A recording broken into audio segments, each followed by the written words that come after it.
mesdames et messieurs, qui nous regardez en ce moment, un grand bonjour.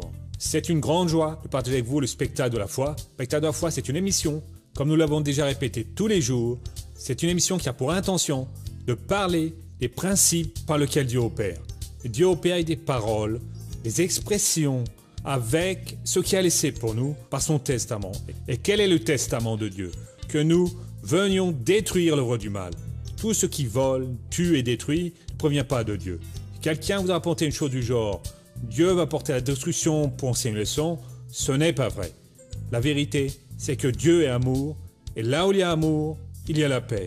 Où il y a l'amour, il y a construction et édification, et non pas destruction. Quelque chose dans votre vie est détruite peu à peu, quelque chose vous perturbe, vous sentez que quelque chose vous incommode, une chose vous arrête et vous pensez « cela n'est pas bien ». Ce qui n'est pas bien, là où il existe une anormalité, c'est le signal qu'il n'y a pas la présence de Dieu là. Et peut-être que vous traversez un moment comme ça dans votre vie, et comment on sort de cela? Comment on se libère de cette situation? Quand nous ouvrons vraiment notre cœur et que nous acceptons Dieu, que nous acceptons qu'il peut y avoir une différence. Dieu peut vous sortir de cette sale situation et vous remettre sur pied, même si vous traversez une situation qui vous incommode. Dieu peut vous relever en ce moment même quand il y aura quoi?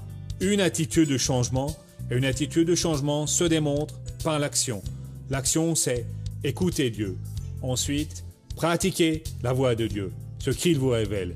Elle vous parlera dans quelques minutes par le biais de son représentant, le Dr R.S. Soares, qui vous apportera une parole toute spéciale. Et quand vous pratiquez, ne désistez pas. Dieu honore la parole du persévérant, la parole de celui qui persiste à croire en lui. D'accord? Eh bien, nous commençons maintenant le spectacle de la foi avec le Dr R.R. Soares, et juste après, je reviens. À tout de suite. Voyez, mes amis, qui êtes ici dans l'église, qui êtes en un lieu quelconque du pays ou du monde, il y a eu un cas qui n'est pas ce dont je vais parler, c'est juste pour pouvoir servir de base, très triste du temps des juges, parce qu'un lévite est sorti avec sa concubine, il n'a pas trouvé de logement, et les hommes de Benjamin, du peuple de Dieu, de Gibéa, ont attrapé la concubine la nuit, ont abusé de la fille, ils l'ont violée, et elle est morte. Le lévite l'a coupée en 12 morceaux et a envoyé un morceau pour chaque tribu d'Israël. Et les enfants d'Israël ont été très en colère contre ceux de Benjamin, qui était une des tribus, et ils voulaient justice. Mais cet homme ne l'ont pas fait. Mais je ne vais pas parler de ce cas. Hein. Eh bien, nous allons Juges au chapitre 20, juste pour vous, pour montrer ce qu'est péché, ce qu'est rater la cible dans la Sainte Bible. Et j'espère que Dieu me donnera une série sur les personnes qui ont raté la cible, pour que vous ne veniez pas à rater. Hein. Parce que si dans le passé ils ont payé un prix très lourd quand ils ont raté la cible, un jour nous aussi paierons si nous avons manqué. Ici dans le verset, le chapitre 20 des Juges commence. Je ne vais pas lire tout, hein. Plus tard vous lirez ça chez vous. Hein. Il commence au chapitre au 19. Les hommes de Gibéa ont violé la femme d'un lévite. Plus tard vous lirez cette histoire triste. Hein. Et ici, au chapitre 20, les enfants d'Israël voulant déjà se venger, hein, demandèrent aux fils de Benjamin, mais ils disent ainsi, avant le verset 14, hein, avant. Les fils de Benjamin sortirent de leur ville et se rassemblèrent à Gibéa pour faire la guerre aux Israélites, c'est-à-dire appuyant l'erreur. On recensa ce jour-là les fils de Benjamin, venus des villes, 26 000 hommes tirant l'épée, sans compter les habitants de Gibéa, qui furent recensés 700 hommes d'élite. Voyez quel genre d'homme d'élite c'était. Parmi tout ce peuple, il y avait 700 hommes d'élite, des gauchers, et tout cela pouvait lancer une pierre avec la fronde, viser un cheveu sans le louper. Hein. Cela ne ratait pas et ne péchait pas, hein. C'est la même chose. C'est donc de cela que je veux parler avec vous. À présent, faites attention. Comment est-ce qu'ils ont réussi à préparer un groupe de 700 hommes gauchers qui avaient une fronde? Bon, celui qui est gaucher, c'est pareil que celui qui est droitier. Hein.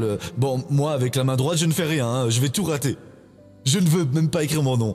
Mais ces gauchers-là tiraient avec une fronde et ils arrivaient à toucher un cheveu.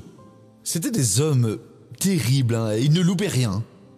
Et nous devons avoir cet état d'esprit, c'est ainsi que nous devons être. Toujours atteindre la cible, même si c'est juste un cheveu, et ne jamais louper. Mais beaucoup de gens se trompent. Un qui a raté la cible, c'est Judas Iscariote. Il a bien raté la cible. Quand est-ce qu'il s'est trompé de cible? Il s'est trompé de cible quand il a accepté la proposition des leaders judaïques pour trahir Jésus. Dans le livre de Luc, chapitre 22-3, quand Jésus a donné cette bouchée pour Judas, il l'a trempé dans le vin, et c'est à ce moment-là que Judas ne s'est pas repenti. Parce que c'est une chose, quand vous venez à être tenté de commettre un acte qui est mauvais, et vous demandez alors pardon à Dieu, etc., etc., etc. Mais quand vous assumez dans votre cœur, je vais faire, là il n'y a plus moyen. Dieu doit vous remettre aux mains de l'ennemi. Et malheureusement, cela peut être parfois nuisible à l'œuvre de Dieu ou à nous-mêmes. Il y a des gens de Dieu qui sont tentés et ils vont laisser l'ennemi continuer à un moment donné. Ils vont payer la facture. Dans le livre de Matthieu 10:1, on dit que cet homme a reçu de Jésus parce qu'il était un des 12 et Jésus ne l'a pas exclu. Puis il appela ses 12 disciples et leur donna l'autorité pour chasser les esprits impurs et guérir toute maladie et toute infirmité. Vous voyez maintenant, mes frères, le pouvoir, l'autorité que ce Judas Iscariote a reçu, parce qu'il était un des 12. Ici, dans le verset 3, on commence à donner leur nom. Et au 4, on dit ainsi, en terminant, Simon le Canatite de Judas l'Iscariote, celui qui le livra. Cet homme a reçu le pouvoir sur tous les démons pour les expulser. De la bouche de Jésus, je vous donne ce pouvoir à présent. Quel que soit le démon qui se présentait devant lui, il ordonnait de sortir et celui-ci devait sortir. Il a reçu le pouvoir pour guérir toutes sortes de maladies et d'infirmités.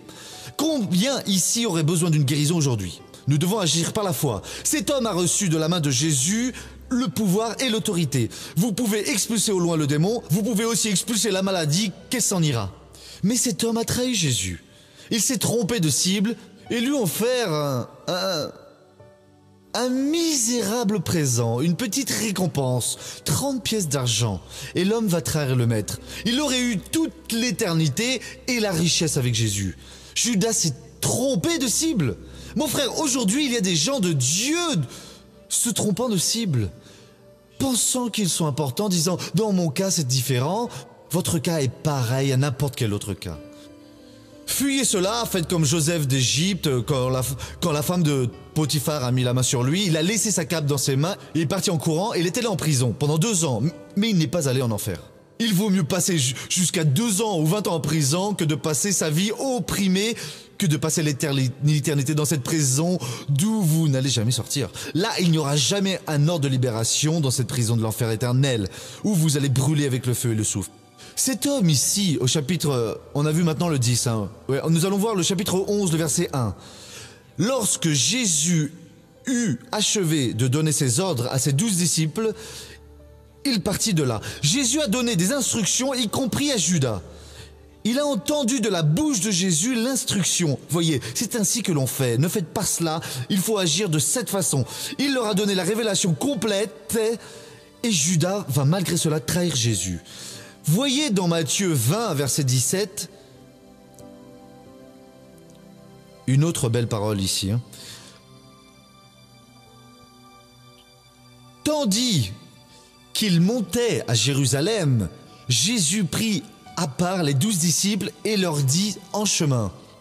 Jésus a pris à part, les a mis de côté et leur a dit un tas de choses qui allaient se produire. Il a eu ce privilège, viens ici Pierre, viens ici Jean, viens ici Matthieu, viens ici Judas Iscariote. Il était parmi eux, il aurait pu être une bénédiction. Avec nous, ce n'est pas différent. Jésus a parlé maintenant à notre cœur. Nous sommes un groupe spécial de ce monde. Ce qui nous intéresse, c'est la parole de Dieu. Nous sommes épris de passion pour elle. Nous aimons prier Dieu et avoir cette communion. Certains ici vont trahir, vont voler, vont tuer, faisant ceci, faisant cela. Les pauvres, ils sont fous. Mais attention à ne pas vous tromper de cible. Les portes de l'enfer sont impatientes pour s'ouvrir et envoyer toutes sortes de démons pour venir vous tenter. Soyez plus ferme jour après jour avec Jésus. Je ne vais pas rater la cible. Vous, comme ces 700 guerriers gauchers qui lançaient, faisaient tourner leur front et atteignaient une mèche de cheveux, ils étaient tous des experts en cela. À présent, dans Marc, au chapitre 4, le verset 10, c'est à suivre. Qu'est-ce qui s'est passé ici? Voyez un autre privilège que cet homme a eu d'avoir appartenu au groupe. Lorsqu'il fut à l'écart, ceux qui l'entouraient avec les 12 se mirent à l'interroger sur les paraboles. Il a eu le privilège de le faire, d'interroger Jésus. Et Jésus a répondu. Combien de fois vous interrogez et n'obtenez pas de réponse? Ils ont interrogé Judas à parler à son tour et Jésus a répondu. Un autre très beau verset, Marc 10, 32. Voici un autre privilège de Judas. Jésus avait fait un discours sérieux, solennel, et les disciples sont même devenus tristes et ils sont sortis. Ainsi, qui peut le sauver? Alors Jésus leur a expliqué, et cela c'est dans le verset 32. Il a dit ainsi. En chemin pour montrer à Jérusalem, et Jésus allait devant eux, les disciples étaient effrayés et ceux qui suivaient avaient peur. Il prit encore les 12 auprès de lui et se mit à leur dire ce qui allait lui arriver. Il s'était même déjà éloigné et Jésus était devant, marchant tout seul. Jésus est venu et a dit « Venez, je vais vous donner une chance, venez marcher avec moi. » Jésus vous a-t-il déjà donné une chance? Mince missionnaire, juste quelquefois, je sentais ma foi m'abandonner, il vous a utilisé, monsieur, il a utilisé un autre prêcheur, il a utilisé la parole, et tout ça l'a ravivé. Alors ne ratez plus la cible. Luttez pour l'atteindre. Jésus, je veux être comme ces 700 hommes qui, avec la main gauche, lançaient une pierre avec une fronde et atteignaient à bonne distance une mèche de cheveux. Ce n'était pas prénom, ce n'était pas à côté et couper la mèche de cheveux. De loin, ils avaient une telle précision que quand ils lançaient la pierre et celle-ci volait et atteignait une simple mèche de cheveux. Mon frère, c'est ainsi que nous devons être. Judas n'a pas voulu être comme cela. Voyez ce qui est arrivé dans Matthieu 27, verset 4. Quand il s'est réveillé, et parfois vous vous réveillez et c'est trop tard. Il y a des gens, mes frères, qui écoutent le message et au lieu de boire ce que Dieu vient donner, ils comprennent tout le travers. Ils pensent que Dieu vient de leur dire cela pour qu'ils puissent condamner une personne. Ne faites pas cela. Buvez ce que Dieu vous donne, ce que Dieu vient vous révéler. Dieu ne révèle pas pour condamner. Judas a trahi. Matthieu chapitre 27, le verset 3. Voyez qu'il avait été condamné, Judas, qui l'avait livré, fut pris de remords et rapporta les 30 pièces d'argent aux grands prêtres et aux anciens, en disant « J'ai péché en livrant le sang innocent. » Ils répondirent que nous importe? C'est ton affaire, c'est votre affaire, c'est votre problème. C'est cela qui va arriver avec la personne qui quitte son conjoint pour avoir une aventure extra-conjugale, qui laisse une vie honnête pour mettre la main sur ce qui appartient à l'employeur, qui laisse une bonne conduite pour dire du mal au sujet d'autres personnes, qui trahit, qui ment, qui trompe, qui escroque, qui va se vendre à l'ennemi. Ne péchez pas, ne ratez pas la cible, parce que le prix que vous allez payer est très élevé. Il est venu repenti, il a jeté les pièces, et ils ont dit « Ah, c'est intéressant, cette monnaie-là, c'est avec ça, vous avez trahi votre chef, hein, vraiment, c'est votre problème. » Et il est parti, il s'est pendu, et il s'est perdu éternellement. Nous devons être ce peuple. Dieu, fais-moi expert pour atteindre la cible. Ta volonté est grande, mais je ne veux rien louper, même pas ce qui est de la taille d'une mèche de cheveux, de cette épaisseur. tel qu'à 1 mètre vous ne parvenez même pas à voir, mais à une distance telle que si vous lancez la fronde, vous allez l'atteindre. C'est ce que Dieu veut de nous, au nom de Jésus, pour que vous soyez une bénédiction. Amen. Laissez-moi faire une prière. Père, au nom de Jésus, je sais que c'est le Seigneur qui a placé cette parole dans mon cœur comme un avertissement pour beaucoup qui sont en train de rater la cible.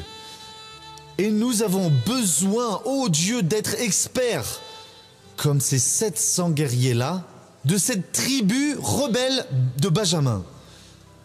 Mais ils étaient experts pour atteindre une cible à distance avec une pierre et une fronde.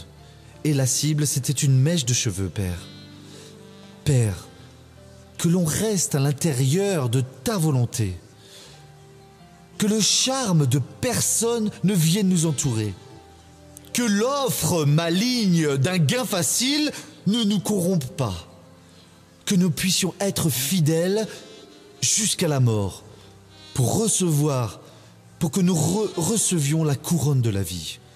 Je prie pour tous et au nom de Jésus de Nazareth. Et vous dites grâce à Dieu.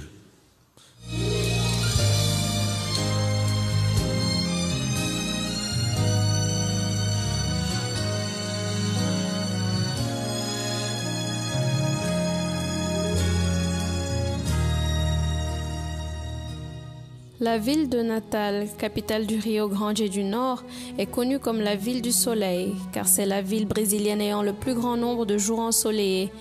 Mais la lumière ne brille pas toujours. La vie de Josénaldo Lopes est un exemple clair de cela. Mon enfance a été un peu compliquée parce que j'ai commencé très jeune avec l'alcool, la cigarette. À l'âge de 8 ans déjà, je fumais.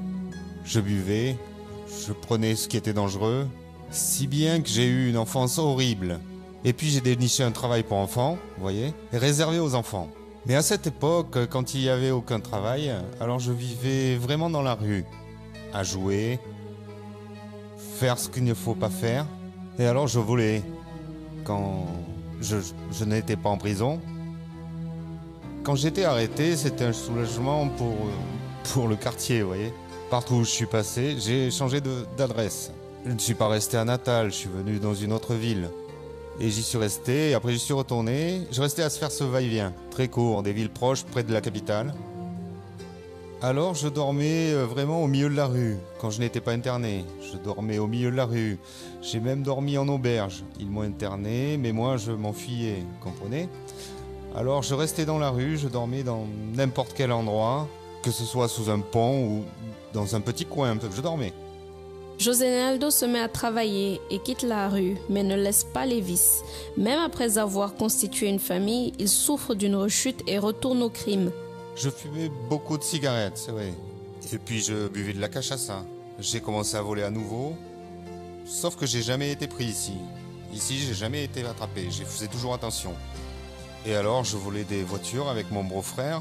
Quand ils ont tué mon beau-frère, alors je suis parti, j'ai arrêté. Et puis je suis vraiment resté dans la rue. C'est là que je suis vraiment devenu mendiant. J'ai passé 6 ans à vivre sous ce viaduc là-bas. J'étais vraiment devenu un clochard. Je suis devenu un mendiant que plus personne ne connaissait. À cette époque-là, il vivait dans la rue, il travaillait, il vendait des biscuits, il n'avait pas où dormir et vivre parce qu'il buvait beaucoup. Il dormait dans la rue, il buvait beaucoup. Les gens lui tapaient dessus. Il y a eu une fois où il a presque été brûlé vif, tellement il était saoul. C'est ça, c'est le portrait de ma situation. C'était vraiment comme ça. Le commerçant Edson Pinheiro da Silva rencontre Josénaldo et décide de l'aider. Ma sœur, il était déjà en train de devenir un mendiant. Il passait tout son temps à boire. Il avait déjà perdu le contrôle sur sa vie totalement, vous voyez. Après avoir passé beaucoup de temps à l'évangéliser, il a adopté une attitude de foi et il m'a demandé « À quelle heure vous allez à l'église ?» J'ai dit « À 2h l'après-midi. » Il est pas rendez-vous avec moi devant mon kiosque. Et j'y suis allé direct, je suis resté dans l'église. Je suis allé à l'église, le lundi j'y suis allé, et le mardi, le mercredi, et puis le jeudi, et j'ai continué. Et les choses se sont multipliées, et tout est devenu différent. Après 1 mois, j'ai dégoté une chambre pour y vivre. J'ai arrêté la cachaça, mais j'ai continué à fumer. Et puis 3 mois plus tard, alors que j'étais dans l'église, je me suis converti et j'ai arrêté de fumer. J'ai tout arrêté. À ce moment-là, j'avais déjà ma petite chambre qui était déjà bien aménagée. J'avais aussi mon kiosque, puis un autre kiosque. J'en avais déjà ouvert 2 grands. Et même les pasteurs venaient acheter là, les ouvriers, tout le monde. Dieu ne prévoit pas seulement de restituer la dignité de José Naldo, mais aussi dans d'autres domaines de la vie de cet ex-mendiant. Il n'a pas fallu 1 an avant que je devienne ouvrier dans sa maison à lui, du Seigneur. Alors on a commencé à se parler, puis on a commencé à s'entendre, comprenez? Je pense que c'est l'œuvre de Dieu, et Dieu l'a réparé de cette manière. Et aujourd'hui, vous faites l'œuvre de Dieu ensemble, comme vous l'aviez prévu? Oui, on continue, on le fait, on est des ouvriers pour de vrai. Et c'est grâce à Dieu qu'aujourd'hui il est devenu l'homme qu'il est. C'est une bénédiction dans la main de Dieu, n'est-ce pas? Il s'est marié. Aujourd'hui, Dieu lui a restitué tout ce qu'il avait perdu, vous voyez. Il lui a rendu tout ce qu'il avait perdu. Et la chose qui a le plus attiré mon attention lors de sa conversion, ce n'est pas juste son mariage. Je savais que Dieu voulait lui restituer toute sa vie, oui. Ce qui a le plus attiré mon attention dans sa conversion à lui, c'est qu'un jour, avec le groupe d'évangélisation, on allait évangéliser un quartier éloigné, et le groupe d'évangélisation devait partir en marche de cette année-là. Et passé un certain temps après qu'il a accepté Jésus, lors de sa conversion, vous voyez, j'entre dans les groupes d'évangélisation, et qu'est-ce que je rencontre? Notre José Naldo. Dis José, qu'est-ce que vous venez faire ici? Il a dit, je fais partie du groupe d'évangélisation. Gloire à Dieu. Encore une vie de sauver. Jésus nous aide à sauver un si grand nombre de vies qui sont perdues par ici. Et il y a de la place pour tout le monde. Et gloire à Dieu pour cela. Allons maintenant à la première question.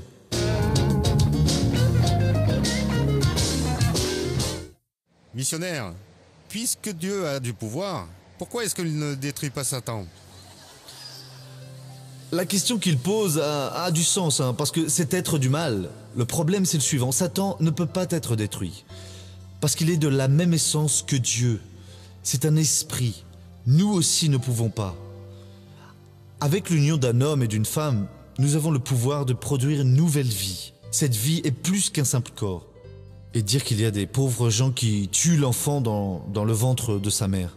Tout cela n'est pas juste de la matière qui tente de devenir un être, c'est déjà une vie qui est là. C'est cette vie indestructible. Satan va être attaché, lancé dans le lac qui brûle avec le feu et le soufre, pour toute l'éternité, et là aussi vont être les rebelles qui ne se plient pas devant la parole de Dieu. Son jour à lui va arriver, et il sait cela. Et cette pauvre personne qui est là est hôte des vies, comme dans le cas des bébés qui sont dans le ventre de leur mère, ou des êtres qui sont là, qui vivent déjà, qui ont besoin d'écouter la parole de Dieu. Ah, celui-ci ne mérite pas de vivre, nous allons en finir avec lui. Non, nous devons prêcher la parole. C'est une vie égale à la mienne, à la vôtre, qui va exister pour toute l'éternité. Comme pour notre ami qui a été libéré, comme tant d'autres personnes pourront l'être. Seconde question à présent. Doctor, ¿qué significa broquel en la palabra de Dios? Bouclier, on dit que la parole de Dieu, c'est le bouclier et la cuirasse. Le bouclier, normalement le guerrier l'utilisait, ainsi le géant Goliath, avait un bouclier devant lui. Dieu, c'est notre bouclier. Mais le lutteur, lui, en avait un plus petit. S'il était gaucher, il le gardait dans la main droite.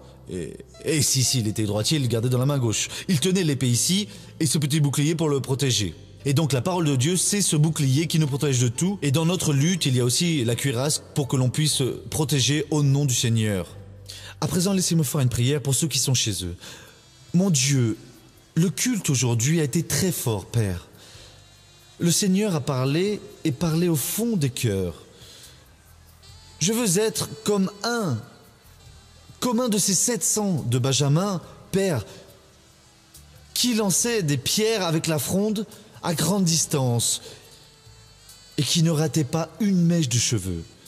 Et je veux que tout mon peuple soit comme ça, Père. Nous ne pouvons pas louper la cible. Dieu, s'il y a un peuple qui doit faire selon ta volonté, c'est ce peuple qui est avec moi. Je prie pour lui à présent. Guéris ceux qui sont malades et bénis tous ceux qui ont besoin d'une quelconque bénédiction au nom de Jésus de Nazareth. C'est avec joie que nous retrouvons pour la fin de cette émission. Je suis certain que vous avez compris qu'il y a une vie différente avec Dieu. C'est un cycle de transformation, c'est un cycle de changement constant dans votre vie. Et quand vous pensez, vous vous regardez, vous vous voyez comme un potentiel de Dieu pour réaliser des changements. Dieu est un Dieu de changement. C'est un Dieu qui n'accepte pas de voir l'homme dans la routine, mais qui veut voir un homme ayant un différentiel dans sa vie. Vous avez un différentiel, vous avez besoin d'une chose différente, vous êtes insatisfait avec votre vie, prenez maintenant une attitude de foi. Beaucoup sont insatisfaits avec leur situation financière. Vous savez pourquoi? Ils n'obéissent pas à la voix de Dieu. Certaines personnes maintenant sont appelées pour être des personnes qui parlent l'ordre du Seigneur. Des personnes qui tous les mois vont assumer un compromis de foi et dire « Je vais aider le spectacle de la foi avec telle somme, car je sens que Dieu vient de m'appeler pour cette œuvre. » Peut-être que vous dites « Actuellement, je n'en ai pas les moyens. » Et si Dieu vient vous appeler, s'il vient placer ce sentiment dans votre cœur, c'est parce qu'il va vous donner tous les outils pour accomplir votre promesse. Appelez maintenant même, en cet instant, ce numéro de téléphone qui apparaît sur votre téléviseur, le téléphone du spectacle de la foi. Nous serons là pour vous répondre avec une grande gentillesse. Ne laissez pas ça pour plus tard. C'est le moment où Dieu vous a appelé. La ligne est occupée, essayez à nouveau. Laissez votre message et nous vous rappellerons. Nous entrerons en contact et c'est certain, Dieu viendra se manifester d'une forme toute spéciale dans votre vie au nom du Seigneur Jésus-Christ. Voyez, nous allons maintenant déjà arriver aux dernières secondes de ce programme. Nous reviendrons demain à ce même horaire, avec cette même foi, confiant que Dieu a quelque chose de plus pour vous. N'oubliez pas, ceci est notre téléphone qui apparaît sur le téléviseur. Vous pouvez le noter, nous appeler et nous serons là pour vous aider au nom de Jésus. Nous revenons à la prochaine opportunité. À très bientôt.